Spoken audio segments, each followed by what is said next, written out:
analyze the category itself. Sometimes, a lot of times we say, this is my budget, let me do this. But it always has to be in the context of category. So what's the traffic we are seeing? Where's the share in the categories that I can operate in? Sometimes if you have multiple SKUs, then don't start investing in each and every one of them. Pick 2 or 3 where you have a right to win. Give a compelling overall offer which leads from price to content to then putting marketing monies behind it, because I think the most important thing during this time is that you see the entirety, right? You see the all piece of marketing here and say, if this product is competitive at the right price, here is where I'll put my money in, etc. So I think choices is the most important thing, and choices are dependent on which category you operate in.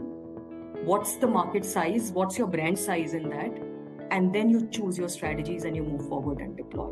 And as we've all said, don't try and do everything. Choose and then try and milk your funnel during festive rather than trying to build that funnel. And if you have the money, build a story on top.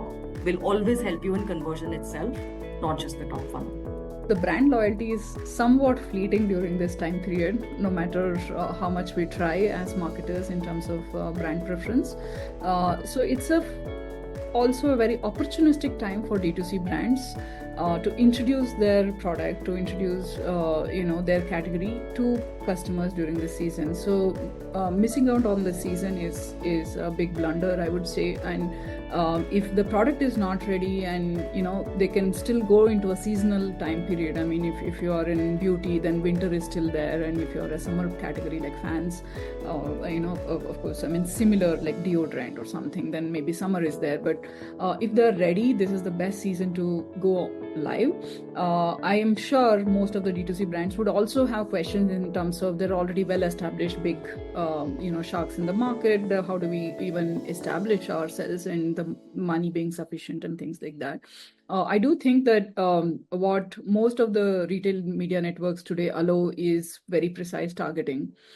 So there is something for everyone. There is niche category targeting that is possible.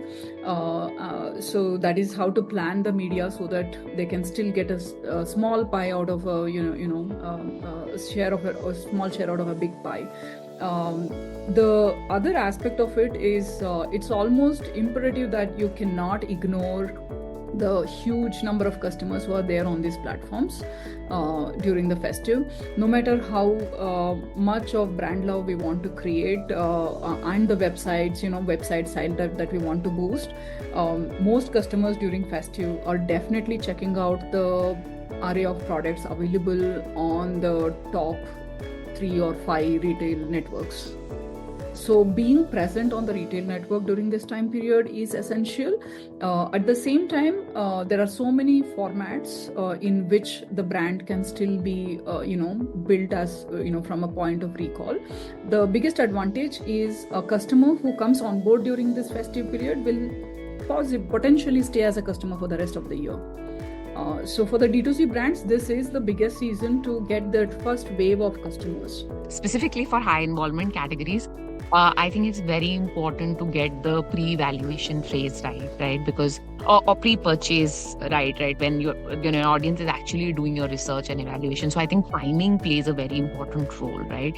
Very often people come back and say, oh, the product didn't pick up, there wasn't enough time, right? So I think the timing of how you plan your go-to-market during the festive season is exceedingly important. I think especially retail media is about winning with a few. Right? It's not about saying, I have a huge range. A platform may have choice, but when they come to your brand, you should know who your winners are, right? So you should exactly know what your big bets are so that you can take away the volumes behind those big bets and win with them. So, don't put your eggs in every basket.